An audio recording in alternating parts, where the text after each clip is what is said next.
अब यहाँ पे देखिए हमने ट्राइकिया के बारे में आपको इसके नेक्स्ट लेक्चर में आपको समझाया था कि ट्राइकिया क्या होते हैं, ठीक है। और इसके नेक्स्ट लेक्चर में हमने क्या बताया था आपको, फेफड़ा के बारे में आपको समझा दिया था कि फेफड़ा क्या होता है, ठीक है।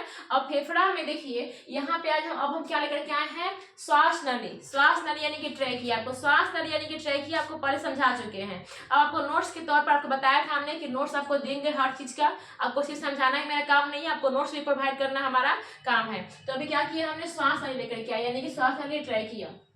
क्वेश्चन आपके पूछता है जो श्वास नली होती है यह कैसी होती है, तो ये 11 सेंटीमीटर लंबी होती है। यहाँ पे होती है आपकी ट्राइकिया, ये जो होती है क्या होती है, ये ट्राइकिया होती है। जो आपका क्या, आपका जो स्वर तंत्र होता है, स्वर तंत्र के नीचे होती है ट्राइकिया होती है। ये क्या होती है, 11 सेंटीमीटर लंबी होती है और इसका जो व्यास होता है वो 16 mm का व्यास होता है, ठीक है ना। जैसे ये आपका ट्राइकिया हो गया, देखिए ये आपका सबसे पहले ये आपका फेरिंक्स हो गया, ये आपका लैरिंक्स हो गया और यहाँ पे ही होता है आपका ट्राइकिया। जो ट्राइकिया होते हैं ना, इस ट्राइकिया का जो व्यास होता है वह 16 mm का होता है और इसकी जो लंबाई होती है वह 11 सेंटीमीटर लंबी होती है। ट्राइकिया की लंबाई कितनी होती है बाबू, 11 सेंटीमीटर लंबी होती है। अब देखिए इसके द्वारा वायु फेफड़े के, देखिए यहाँ पे यही ट्राइकिया है बाबू, ये ना आपका ट्राइकिया है और इसके द्वारा जो वायु है वो कहाँ जाएगा, आपके फेफड़े में जाएगा, ठीक है। ट्रैकिया के बाहर कार्टिलेज की सुरक्षा परत होती है। ये ट्रैकिया है ना, ट्रैकिया की जो आपके बाहर होती है, आपके ट्रैकिया का जो बाहर संरचना होती है, इसे हम कार्टिलेज की एक सुरक्षा परत होती है। ये आपका कार्टिलेज कहने का मतलब कि वो कड़ी हड्डी नहीं होती है, मुलायम हड्डी होती है। तो कार्टिलेज आप जो ट्रैकिया होती है, ट्रैकिया के बाहर ना कार्टिलेज से ट्रैकिया है, समझिए। इस ट्रैकिया के बाहर जो होती है वह कार्टिलेज की एक मुलायम सी हड्डी होती है सभी ट्रैकिया के ऊपर, जिसे हम क्या बोलते हैं, हम हाइलीन बोलते हैं। देखिए क्या बोलते हैं, ट्रैकिया के बाहर कार्टिलेज की सुरक्षा परत होती है जिसे हाइलीन, काफी इंपॉर्टेंट पॉइंट है, पूछता है एग्जाम में, क्या बोलते हैं इस पॉइंट को, हम क्या बोलते हैं, हम हाइलीन, क्या बोलते हैं बाबू, हाइलीन बोलते हैं। और यही जो ट्राइकिया है, यही ना ट्राइकिया है, इसे हम क्या बोलते हैं, लंबी जो नली दिखती है इसे हम बोलते हैं ट्राइकिया, ट्राइकिया बोलते हैं। यही ट्राइकिया आगे जाकर के बाबू आपके 2 पार्ट में बढ़ जाते हैं। इसे बटे हुए पार्ट को हम बोलते हैं, इसे हम बोलते हैं ब्रोनकाई। क्या बोलते हैं बाबू, इसको हम बोलते हैं ब्रोनकाई। और यही ब्रोनकाई बाबू आगे जाकर के एक संरचना, छोटी सी संरचना बना लेती है, एक संरचना बना लेती है जिसे हम बोलते हैं ब्रोनकियोलिस। क्या बोलते हैं बाबू, ब्रोनकियोलिस। ऐसे ब्रोनकियोलिस पे एक गोल गोल संरचना पाई जाती है। क्या पाई जाती है बाबू, इसी ब्रोनकियोलिस पे गोल गोल संरचना पाई जाती है। इस संरचना को हम बोलते हैं एल्वियली यानी कि वायु कोष्ठक, ठीक है। तो इतने सारे बात समझ गए आप। अच्छा बताइए बाबू कि जो आपका ये जो आपका क्या बोलते हैं इसको, ट्राइकिया, हाँ, इस ट्राइकिया के ऊपर हाइलीन जो कार्टिलेज आपका जो बनावट होती है क्यों होती है। सोचिए बाबू, यदि आप कभी सोए हुए हो, वो जता गया आपका, आप सोए हुए आपका ट्राइकिया जता गया, या फिर कोई इंसान आपको खेल में आपका ऐसे गर्दन पकड़ ले, तो क्या होगा बाबू, वहां पे क्या होगा, आपका वो क्या बोलते हैं, आपका जो ट्राइकिया होगा वो ट्राइकिया क्या हो जाएगा, पूरी तरह से दब जाएगा। दबने की वजह से क्या आपका जो सांस है, जो आपका हवा है वो अंदर आ पाएगा। अब जब आपका हवा अंदर नहीं आ पाएगा तो क्या होगा, आपकी वहां पे मृत्यु हो जाएगी। आप घुट कर क्या हो जाएगा, ऐसे मर जाओगे, ठीक है ना। तो क्या होता है आपका ट्राइकिया होता है। इसी ट्राइकिया को, मतलब ट्राइकिया को बचाने के लिए ट्राइकिया है, ये काफी मुलायम संरचना होती है। इस ट्राइकिया पर एक हाइलीन की कार्टिलेज की बनावट होती है, बिल्कुल मुलायम से कार्टिलेज की बनावट होती है। जब किसी वजह से गाल दबाओगे ना बाबू तो क्या होगा, वो आपका कार्टिलेज टूटेगा डायरेक्टली। आपका जो होता है, आपका फर्क जो होता है, यानी डायरेक्टली आपका जो जैसे हवा की जो परत होती है डायरेक्टली किस पे, आपके ट्राइकिया पे नहीं पड़ेंगे, यानी आप अच्छे सांस ले पाओगे। और अब जैसे आपका कार्टिलेज क्या हो जाएंगे जब टूटेंगे, तो जो कार्टिलेज क्या करती है, कार्टिलेज जो होती है वो आपके ट्राइकिया को सुरक्षा प्रदान करती है, बाकी अब कुछ उसका काम नहीं होता है। इसे हम क्या बोलते हैं, हम हाइलीन बोलते हैं। ये पार्ट मैंने आपको समझा दिया।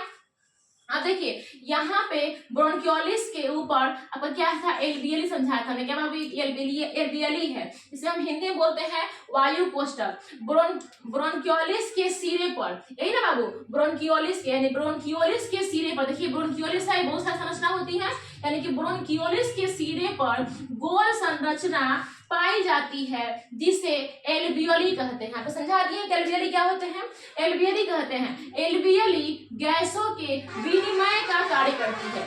ये जो एल्वियोली होती है यह गैसों का विनिमय काम करती है, यानी कि जो भी आप सांस अंदर लेते हो, यानी कि आप हवा को अंदर लेते हो तो हवा में ना जाने बहुत सारे गैसें होती हैं, नाइट्रोजन, कार्बन डाइऑक्साइड, बहुत सारे प्रकार के अनेक प्रकार गैसें होती हैं। वहां से ऑक्सीजन को सिर्फ लेना, ये खासियत किसकी होती है, आपकी एल्वियोली की होती है। वहां से सिर्फ आपका ऑक्सीजन को लेना, ऑक्सीजन वहां से आपका जो भी आपके हवा में और भी आपके हवा में बहुत सारे पदार्थ होते हैं, जैसे नाइट्रोजन अलग होते हैं, कार्बन डाइऑक्साइड होते हैं, उसमें से सिर्फ ऑक्सीजन को निकालने का काम किसका होता है, एल्वियोली का होता है, ठीक है।